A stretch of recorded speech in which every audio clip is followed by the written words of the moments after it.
Paano ka nagtago? Saan ka nagpupunta? Paano naging buhay mo?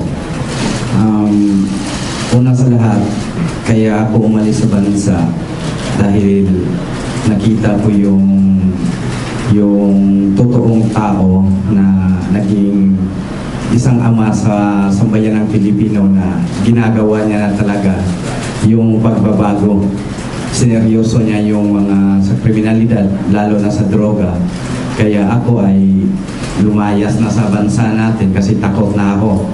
Hindi ako lumayas na tatalikuran ko yung problema ko dito. Lumayas ako para madala ko sa malayong lugar yung mga anak ko at asawa ko para sila ay maging safe. At saka sabihin ko sa inyo yung ruta ko sa pag-alis ko ng bansa. Hindi po ako nag-backdoor. Philippine to Kuala Lumpur, Kuala Lumpur to Phuket, Phuket to Bangkok, Bangkok to Hong Kong, Hong Kong to UAE. Yun po ang naging nangyari sa paglayas ko. Nag-disguise ka ba? Nagpagawa ka ng nagparetoke ka? Ano pang ginawa mo para to elude arrest? Wala. Inantayin ko na lang na ma-aristo ako.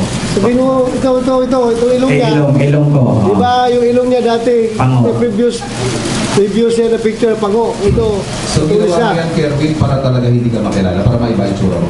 Hindi. Ano na to? Dati na to. Wala pong nagsuporta sa akin. Ang ginagamit kong pera nung nasa abroad ako, yung dala kong pera dito sa Pinas. Yun lang po. Joy Cantos. Wala siyang, hindi ka gumagamit ng credit card habang nasa abroad ka? Sugado ka? ATM ba? ATM. Asan sa ATM, meron kang cash na dollar, dala. O, meron daw siyang dala-dalang 40,000 US dollars, di ba? Yun yung ginagamit mo doon.